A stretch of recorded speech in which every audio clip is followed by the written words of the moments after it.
দর্শক, মার্কিন president Donald Trump বলছেন যে তিনি এমন একটা অর্থবহ এবং বড় চুক্তি করতে চান, যে চুক্তি হবে ইরানের সাথে প্রকৃতপক্ষে আমেরিকার স্বার্থ রক্ষাকারী চুক্তি।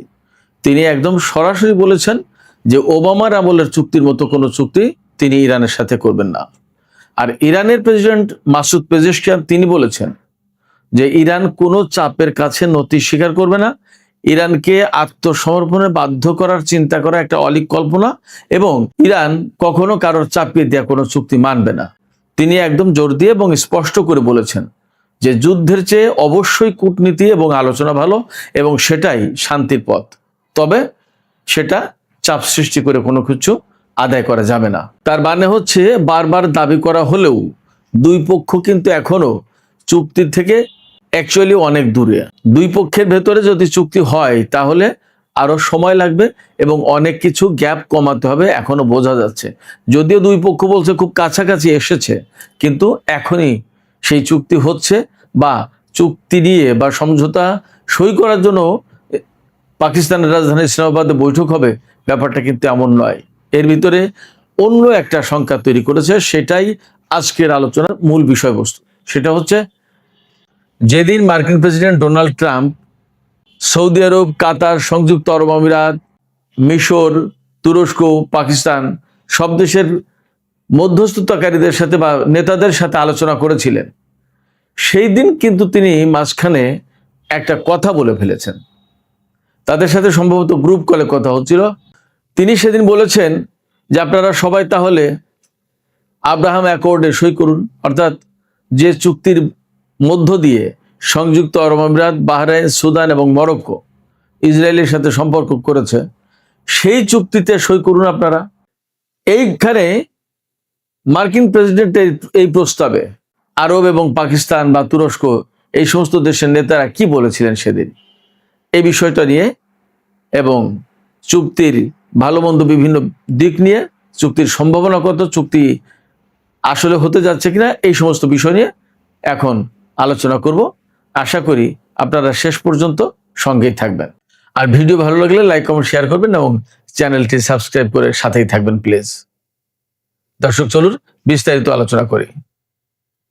প্রথম কথা হচ্ছে, মার্কিন প্রেসিডেন্ট ডোনাল্ড ট্রাম্প 3 দিন আগে, যেদিন তিনি সংযুক্ত আরব আমিরাতের প্রেসিডেন্ট, কাতারের প্রধানমন্ত্রী এবং আমির, সৌদি যুবরাজ, তুরস্কের প্রেসিডেন্ট, জর্দানের বাদশাহ, এ সমস্ত ব্যক্তির সাথে যখন আলাপ করছিলেন এবং পাকিস্তানের সেনাপ্রধান ফিল্ড মার্শাল আসিফ মনির তাদের সাথে যখন আলাপ করছিলেন এই চুক্তির ব্যাপারে, তারা সবাই ডোনাল্ড ট্রাম্পকে ইরানের সাথে চুক্তি করার ব্যাপারে অনুরোধ করছিলেন বা চুক্তি করার জন্য উৎসাহিত করছিলেন।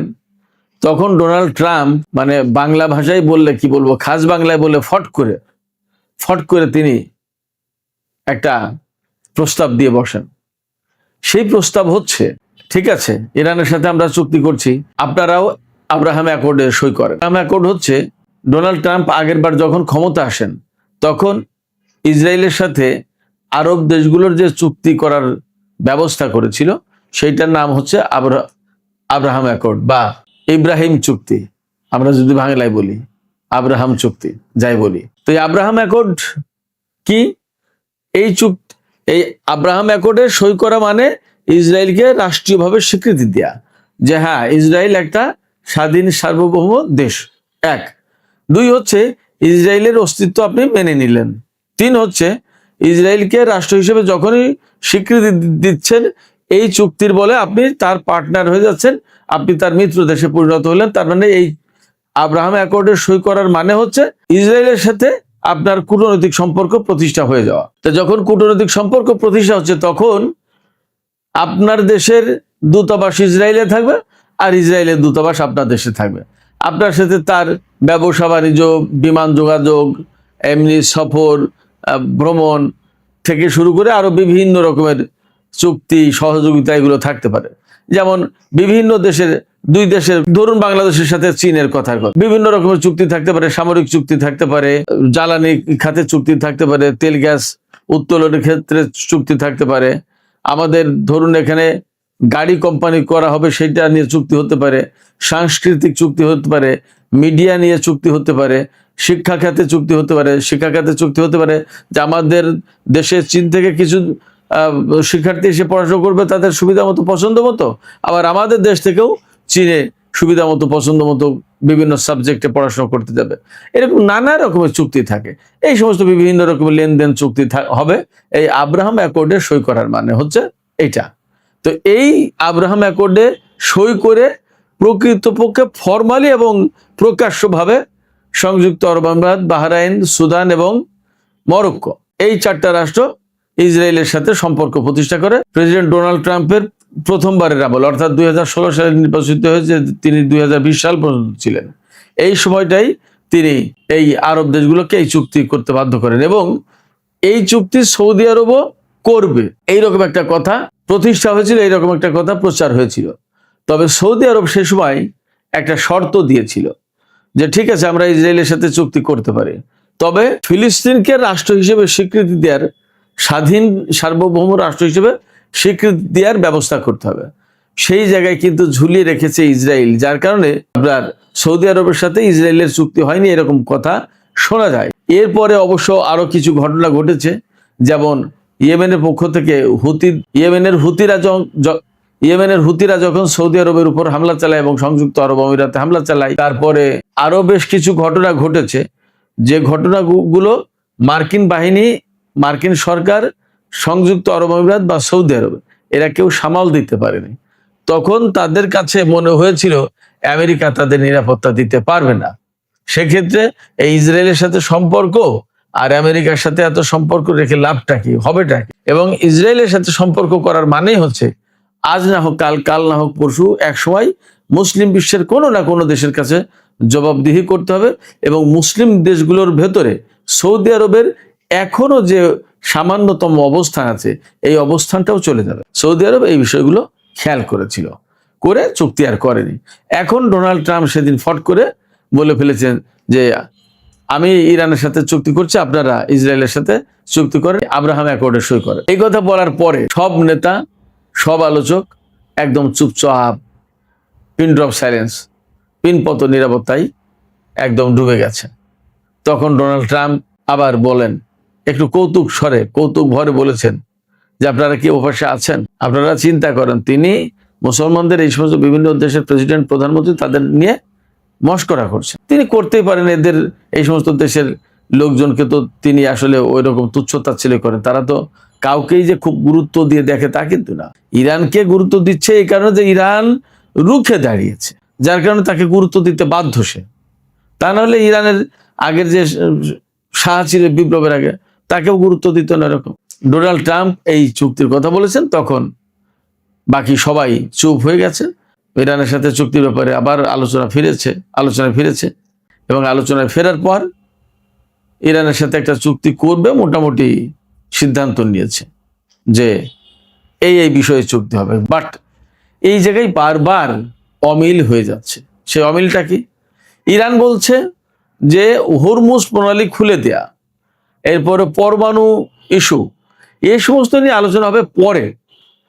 প্রাথমিক যে আলোচনার ধাপ বা সমঝোতা যেটা হবে সেটা হচ্ছে ইরান, লেবানন সহ এই অঞ্চলে যুদ্ধ বন্ধ করা। ইরান কিন্তু পরিষ্কার করে বলছে, ইরানের পররাষ্ট্র মন্ত্রণালয়ের মুখপাত্র ইসমাইল বাকাই তিনি একদম সুস্পষ্ট করে বলেছেন আমেরিকার সাথে এখন যে চুক্তি হবে সেটা হচ্ছে মূলত যুদ্ধবিরতি চুক্তি, যুদ্ধ বন্ধের চুক্তি এবং তার সম্পদ ছাড় করার চুক্তি। এবং ইরানের পক্ষ থেকে খুব পরিষ্কার করে বলা হয়েছে যে আমেরিকা যদি এই প্রাথমিক আলোচনাতেই তার বৈদেশিক যে সমস্ত সম্পদ জব্দ করে রেখেছে, আটকে রেখেছে, এই সমস্ত সম্পদ যদি না ছেড়ে দেয় তাহলে ইরান কোনো চুক্তিতে যাবে না, সেকেন্ড ফেজের আলোচনায় যাবে না, পরমাণু নিয়ে আলোচনা হবে না। এপাশে ইরানের সাবেক আইআরজিসির সাবেক কমান্ডার মহসিন রেজাই, এই মহসিন রেজাই ইরাক ইরান যুদ্ধ যখন চলে তখন আইআরজিসির কমান্ডার ছিলেন। তিনি বলেছেন যে আমেরিকা যদি খুব দ্রুত ইরানের উপর থেকে নৌ অবরোধ তুলে না নেয়, হরমুজে যেটা ব্লকের সৃষ্টি করেছে আমেরিকা, সেটা যদি তুলে না নেয় তাহলে ইরানের পক্ষ থেকেই যুদ্ধ শুরু হয়ে যেতে পারে এবং সেই যুদ্ধে অত্র অঞ্চলে মার্কিন ঘাঁটি পারস্য উপসাগর, হরমুজ প্রণালী, আরব সাগর, তারপরে ওমান উপসাগর, বাব আল মানদেব প্রণালী, লোহিত সাগর, এই এলাকায় আমেরিকার যত অবস্থান আছে এবং নৌবাহিনীর যে অবস্থান আছে তার প্রত্যেকটা জায়গায় ব্যাপক হামলা চালানো হবে এবং অবশ্যই হরমুজ প্রণালীকে মুক্ত করা হবে। তিনি একদম সরাসরি বলেছেন হরমুজ প্রণালীকে খুলবো আমরা প্রয়োজনে, একদম যুদ্ধ করে, আমেরিকার বিরুদ্ধে হামলা চালিয়ে। তার মানে ইরান একেবারে যুদ্ধের জন্য ভালোভাবে প্রস্তুতি নিয়ে এই সমস্ত কথাবার্তা বলছে। এদিকে আজকেই একটা খবর দেখলাম, বিভিন্ন সময় তো খবর বের হচ্ছে মাঝে মাঝেই, যে ইরানের ক্ষেপণাস্ত্র কতগুলো আছে আর কতগুলো নেই, ইরানের সামরিক শক্তি কতটুকু নষ্ট করতে পেরেছে আর কতগুলো আছে, এই সমস্ত ব্যাপার তো আসছেই। আজকে যে ইরানের ক্ষেপণাস্ত্র সক্ষমতা বা ইরানের ক্ষেপণাস্ত্র কর্মসূচি বর্তমানে কি অবস্থায় আছে, এইটা নিয়ে একটা রিপোর্টে দেখলাম, ভিডিওতে দেখলাম যে ইরানে যুদ্ধের আগে যে পরিমাণে ক্ষেপণাস্ত্র বানানো হতো যে গতিতে, সেই ক্ষেপণাস্ত্র বানানোর গতি এখন তার চেয়ে কয়েক গুণ। ধরুন আগে যদি দিনে একটা ক্ষেপণাস্ত্র বানানো হতো, তাহলে এখন দিনে বানাচ্ছে অন্তত 3টা বা 4টা বা 5টা, কথার কথা, অর্থাৎ কয়েক গুণ বেড়েছে সেটা। এবং এই ক্ষেপণাস্ত্র তৈরি করছে কি দিয়ে, কার সহযোগিতায়, কিভাবে?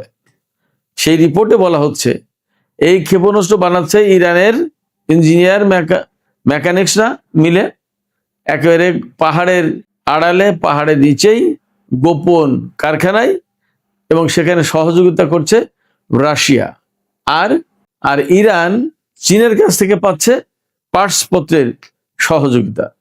ওই রিপোর্টে বলা হচ্ছে রাশিয়া থেকে, মানে চোরাই পথে বা বেসরকারিভাবে কালোবাজারির মাধ্যমে ইরানে আসছে এই সমস্ত পার্টসপত্র, আর ওই পার্টসপত্র দিয়ে ইরান ক্ষেপণাস্ত্র বানাচ্ছে। এখানে একটা বিষয় অবশ্যই খেয়াল করার আছে, ইরান যদি চীন থেকে চোরাই পথে আসা পার্টসপত্র দিয়ে ক্ষেপণাস্ত্র প্রস্তুত করে, তাহলে এতদিন কি করেছে, সে প্রশ্ন কিন্তু একটা বড় প্রশ্ন। আর এই ক্ষেপণাস্ত্র কর্মসূচিটাই আমেরিকা এবং ইসরায়েলের জন্য অনেক বড় মাথা ব্যথার কারণ। বড় বাস্তব প্রমাণ বা বাস্তব কারণ হচ্ছে, দেখেন এই যে গত 40 দিনের যুদ্ধ হলো, বা জুন মাসে যে 12 দিনের যুদ্ধ হয়েছে, তাতে ইরানের হাতে থাকা ক্ষেপণাস্ত্র এবং ড্রোন দিয়ে কি ব্যাপক মাত্রায় ইসরায়েল এবং আমেরিকার ঘাঁটিগুলোর উপরে হামলা চালিয়েছে, এবং ক্ষয়ক্ষতির পরিমাণ কি হয়েছে না হয়েছে তা তো আপনারা সবাই জানেন। আমি দুপুরের ভিডিওতেও বলেছি যে ইরানের হামলায় এতটাই ক্ষয়ক্ষতি হয়েছে যে আমেরিকার যে MQ-9 রিপার ড্রোন, এই ড্রোনের 5 ভাগের 1 ভাগ ধ্বংস হয়ে গেছে, বড় ক্ষয়ক্ষতিটা। তো এরকম ভাবেই ইসরায়েল এবং আমেরিকার কি কি ক্ষয়ক্ষতি হয়েছে তা কম বেশি তো সব আপনারা শুনছেন, জানছেন, আসছে, আরো হয়তো আসবে ভবিষ্যতে ইনশাল্লাহ।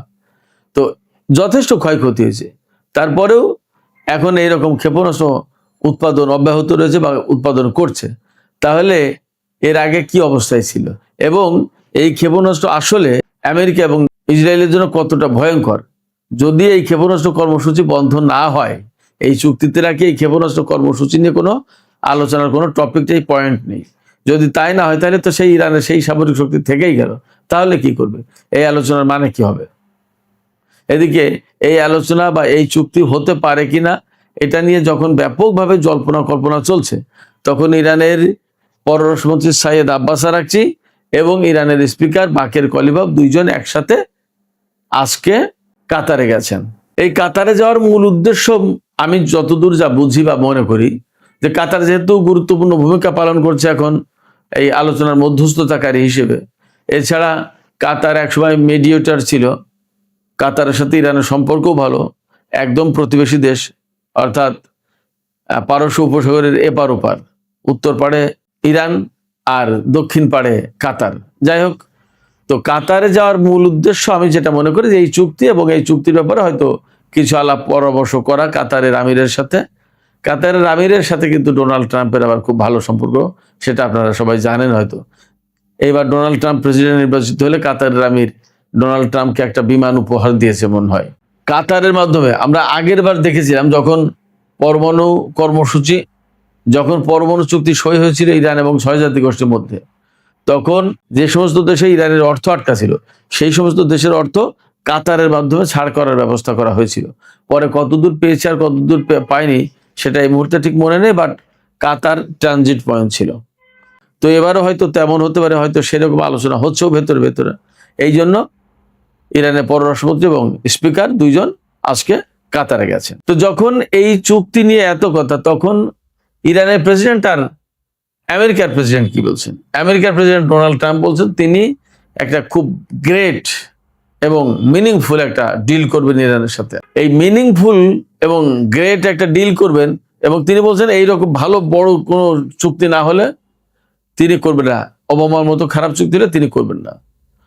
আর ইরান বলছে যে আমাদেরকে চাপ দিয়ে কোনো লাভ নেই, চাপ দিয়ে আমাদের কাছ থেকে কোনো চুক্তি আদায় করা যাবে না, কোনো আত্মসমর্পণে বাধ্য করা যাবে না। অর্থাৎ ইরানের স্বার্থের বাইরে যায় এমন কোনো চুক্তি অবশ্যই ইরান তার আত্মসমর্পণ হিসেবে দেখছে। আত্মসমর্পণ হিসেবে যদি দেখে তাহলে আমেরিকার সাথে চুক্তি হওয়ার সম্ভাবনা খুবই কম। তাহলে কি হতে পারে?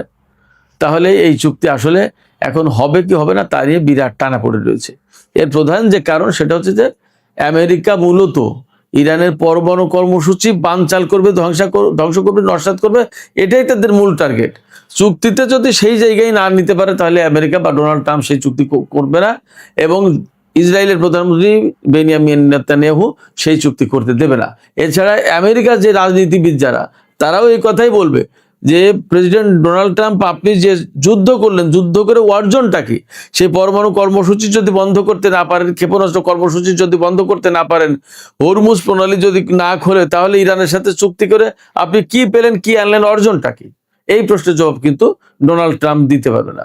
আবার তার সামনে নির্বাচন, এই যুদ্ধ চালাতেও পারছে না, যুদ্ধ বন্ধও করতে পারছে না, মহা বিপদে পড়েছে ডোনাল্ড ট্রাম্প। আমি সবসময় কথা বলছি এটা, কিন্তু যত যাই কিছু হোক, ডোনাল্ড ট্রাম্প কিন্তু ইসরায়েলকে ইগনোর করে কোনো চুক্তি করতে পারবে না। সেক্ষেত্রে আসলে ইরান এবং আমেরিকার মধ্যে চুক্তির সম্ভাবনা থাকলেও যথেষ্ট দূরের ব্যাপার। এখনই সেই রকম কোনো কিছু হবে বলে ভাবার কোনো সুযোগ নেই, কারণ নেই। সুপ্রিয় দর্শক, এখনকার আলোচনা এখানে শেষ করতে চাই। যাবার আগে আপনাদের কাছে প্রশ্ন, এই যে আলোচনা করলাম তাতে আপনাদের কি মনে হয়? আমি শেষ যে কথা বললাম যে চুক্তি হলেও যদি হয়ও, তাহলে সেটা অনেক দূরবর্তী ব্যাপার, এখনই না, অনেক সময় সাপেক্ষ ব্যাপার। এবং ডোনাল্ড ট্রাম্প যে মুসলিম দেশগুলোকে আব্রাহাম অ্যাকর্ড চুক্তিতে সই করতে বলেছেন, এইটাই বা কতটুকু নৈতিক হয়েছে? এবং আপনারা কি মনে করেন যে চুক্তি কি এখনই হবে নাকি বহু সময় নেবে? আপনাদের মতামত কমেন্টে জানাতে পারেন। আর ভিডিও ভালো লাগলে লাইক, কমেন্ট, শেয়ার করবেন এবং চ্যানেলটি সাবস্ক্রাইব করে সাথেই থাকবেন। আপনাদের সবাইকে অনেক অনেক ধন্যবাদ। আল্লাহ হাফেজ।